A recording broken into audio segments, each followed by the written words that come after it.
Hello, students and families. It's me, Mrs. Mabry, your friendly neighborhood language arts teacher. I'm here to go through active versus passive voice. We're going to practice this on No Red Ink. It's in focus for quarter 3 because it's not due until next week.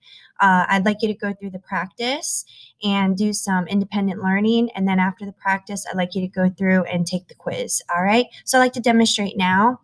Once you click on active versus passive voice, you just hit begin right here, do the lesson. Now, please take some time to notice the patterns in the sentences. It says identify active voice verbs. Active voice verbs tell us what the subject is doing. Yesterday, Daniela made the smoothies. Made tells us what Daniela is doing. Verbs of any tense can be in the active voice as long as the subject is doing the action. My teacher will grade our projects next week. That's future tense. Sydney is searching for stink bugs. Present progressive tense. Now, passive, this is the other hand. Okay? Passive voice verbs show that something is being done to the subject.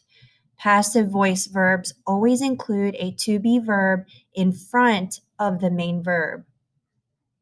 The smoothies were made by Daniel in the kitchen. Passive voice verb were made. Our projects will be graded by my teacher after school.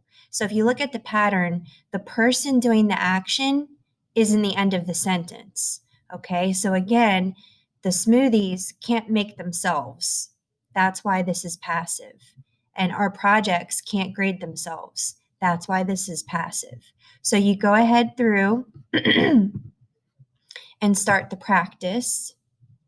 Okay, select the active voice verb in the sentence below. Severus Snape is learning all the dance moves in this music video. Who's doing the action? Severus Snape. He is learning. Okay, let's show the answer. We are correct. All right. Now, select the active voice verb in the sentence below. Lucius Malfoy often reads his graphic novels by the light of the moon. Lucius Malfoy is doing the action. He often reads. Now, often is not part of the verb, so we're looking at reads. And there you go.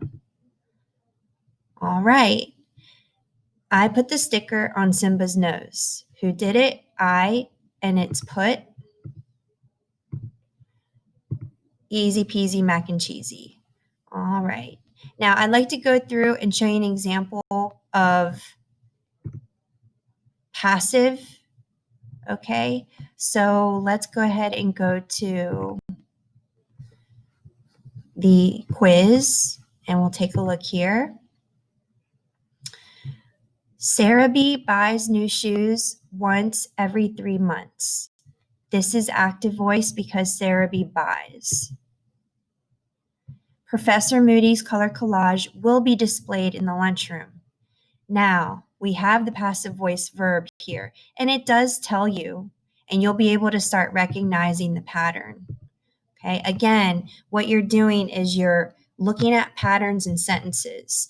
And believe it or not, it's training your brain how to recognize different types of sentences and help you become a better writer. So let's do one more together. I enjoyed Catherine Mabry's Broadway performance last night. Okay, let's say, is this active voice or passive voice? So I enjoyed, I'm going to say active. Oh, I didn't even show the answer. Let me show the answer for posterity. The magician told Lucius Malfoy to concentrate on the swinging pocket watch. Okay, told. The magician told. Let's do one more. Passive. Peter Malark's tomatoes are eaten by the birds every year. Are eaten by, I have to say that's passive. Okay, the tomatoes don't eat themselves. The birds ate